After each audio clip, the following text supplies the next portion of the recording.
Mass exam 15 జరుగుతుంది. అందులో కొంచెం శ్రద్ధ పెట్టండి. దానికి ఒక చిన్న చెప్తున్నాను ఉదాహరణ, కొంచెం ఎంత కష్టపడాలి ఏంటి అనేది.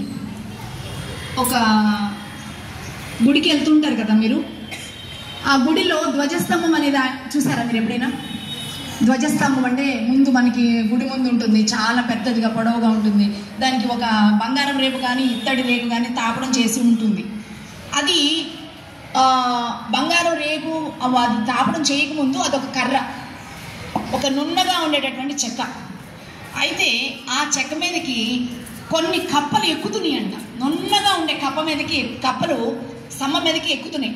నున్నటి స్తంభం మీదకి కప్పలు ఎక్కుతున్నాయి. ఎక్కుతుంటే వెనకాల కొన్ని కప్పలుండి, రే ఈ కప్పలేంట్రా నున్నటి దాని మీద ఎక్కుతున్నాయంట్రా, అసలు వాళ్ళకి ఏమన్నా బుద్ధి ఉందా అని అనగానే విని ఏం చేస్తాయి, వెంటనే ఓదాని తర్వాత ఒకటి జారిపోతాయి. కానీ ఒక కప్ప ఏం చేస్తుందంటే ఇవన్నీ ఏం పట్టించుకోకుండా పైకి వెళ్ళిపోతుంది. ఏం పట్టించుకోకుండా పైకి వెళ్ళిపోయి కూర్చుని బెక అరుస్తూ ఉంటుంది. అరుస్తూ ఉన్నప్పుడు కింద వాళ్ళందరూ చూసి ఆశ్చర్యపోతారు, ఏంటి ఈ కప్ప మనందరూ చెప్పినా కూడా ఏం వినకుండా వెళ్ళిపోయింది అని. అలాగే అది ఏంటంటే ఆ కప్పకి ఆ టయానికి చెవుడు, అందువల్ల అది పైకి వెళ్ళిపోయి ఏమి పట్టించుకోకుండా వెళ్ళిపోయి తన లక్ష్యాన్ని సాధించింది. అలాగే ప్రతి విద్యార్థి కూడా తన లక్ష్యాన్ని సాధించడంలో వెనకేం మాట్లాడుతున్నారు, ముందేం మాట్లాడుతున్నారు, పక్కాళ్ళు ఏం మాట్లాడుతున్నారు, తర్వాత మన గురించి ఏమనుకుంటున్నారు, మనం ఎవరితో మాట్లాడాలి, వాళ్ళతో మాట్లాడాలా అనేది కాకుండా మీ లక్ష్యం వైపు మీ చూపు ఉండాలి. తర్వాత అలా మనం కూడా ఎప్పుడూ కూడా ఆ చెవిటి కప్పల్లానే ఉండాలి. చదువుకునేటప్పుడు ఎప్పుడు కూడా మన ధ్యాస దేని మీదకి వెళ్ళకుండా మనం ఎప్పుడైతే శ్రమపడి మన లక్ష్యాన్ని సాధిస్తామో అప్పుడు మనం విజయం అవుతాం. దానికి ఒకటి ఏం చెప్పచ్చు అంటే, శ్రమ మీ ఆయుధం అయితే విజయం మీ బానిస అవుతుంది. అదొకటి గుర్తుపెట్టుకొని 10th క్లాస్ స్టూడెంట్స్ కానివ్వండి, ప్రతి విద్యార్థి కానివ్వండి, బాగా గుర్తుపెట్టుకొని ముందుకు వెళ్ళాలని, మీ జీవితాల్లో మీరు అనుకున్న లక్ష్యాన్ని సాధించాలని మనస్ఫూర్తిగా కోరుకుంటున్నాను. ఈ అవకాశం ఇచ్చినటువంటి ప్రధానోపాధ్యాయుల వారికి ధన్యవాదాలు తెలియజేసుకుంటున్నాను. Thank you all. Thank you madam గారు. సరే, ఆణిముత్యాలు బయటకు వస్తుంది.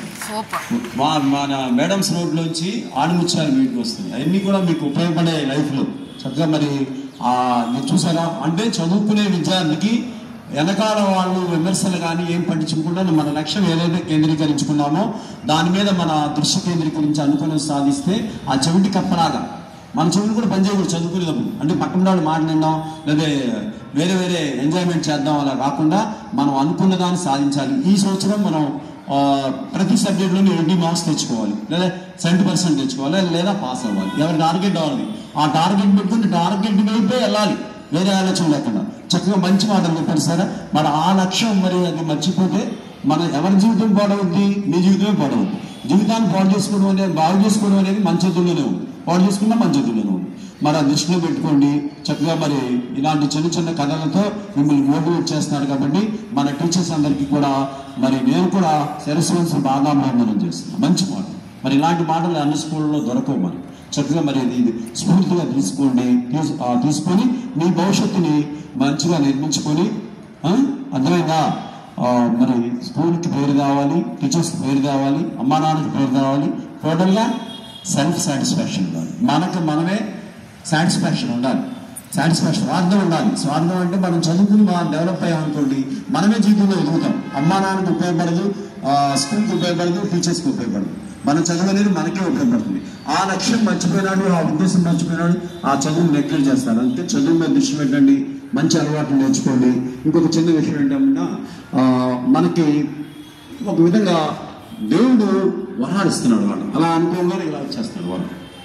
ఎందుకని మీ అందరికీ కూడా మంచి మనసు, మన టీచర్స్ అందరికీ కూడా మంచి మనసు. 33 మంది టీచర్స్, 35 మంది స్టాఫ్ ఇక్కడ ప్రస్తుతానికి వర్క్ చేస్తున్నాడు. 35 మంది స్టాఫ్ కూడా మంచి మనసుతో మన పిల్లల కన్నా మంచి జరగాలనే ఉద్దేశంతో మరి ఉంటే భగవంతుడు ఎలా అనుకోగానే అలా ఇచ్చేస్తాడు వారు. ఏంటో నాకు అర్థం కాదు. మరి ఇంటర్మీడియట్ వాళ్ళు నిన్న ఎంసెట్ రాస్తాం సార్, 10 మంది, ఎన్బీసీ వాళ్ళకి 5, బైపీసీ వాళ్ళకి 5 రాస్తామంటే వాళ్ళకి మరి బుక్స్ కొనుక్కుంటే డబ్బులు ఒక్కొక్క బుక్ 500 రూపీస్, 10 బుక్స్ 5,000 రూపాయలు. డబ్బులు మా దగ్గర ఉంటాయా? మాకు మరి ఫ్యామిలీ ఉంటుంది కదా, ఇవ్వలేం కదా. వాళ్ళు కొనుక్కోలేని పరిస్థితి. కానీ ఒక దాతని మనం సంప్రదించడానికి మేము ఇస్తాం సార్ అని ముందుకు వచ్చింది ఆవిడ. ఎవరో తెలుసా? మీరు చేసిన సహాయమే అది ఇలా పనిచేస్తుంది. ఎలా మీరు విత్తనాలు పెట్టారు చూసారా? ఒక మట్టి బాల్లో విత్తనాలు పెట్టి ఒక మేడంకి ఇచ్చారే, ఒక మేడం, ఇద్దరు మేడంలో ఒక మేడం స్పందించి వాళ్ళ పిల్లలు చెస్లో ప్రైజెస్ వచ్చినాయంట. వాళ్ళకి 5,000. అమ్మ మేము ఇస్తాం ఆ అక్కలకి చదువుకుంటాకి మాకు వచ్చిన ప్రైజ్ డబ్బులు ఇస్తామన్నారండి. ఆమె కూడా ఇవ్వట్ల సొంత డబ్బులు, ఆమె పిల్లలకు వచ్చిన ప్రైజ్ డబ్బులు వాళ్ళు ఇస్తానని ముందుకు వచ్చారండి. ఇద్దరు పిల్లలు చెస్లో వాళ్ళకి ఫస్ట్ ప్రైజ్, సెకండ్ ప్రైజ్ వస్తే 5,000 వచ్చింది. ఆ 5,000 పెట్టి 10 బుక్స్ పంపించారు వాళ్ళు.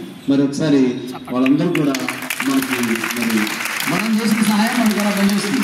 కాబట్టి ఎవరన్నా మనని ఒక నీడుని హెల్ప్ కోరితే మనం హెల్ప్ చేయాలి. మన జీవితంలో ఎప్పుడోకప్పుడు వాళ్ళు ఉపయోగపడతాయి.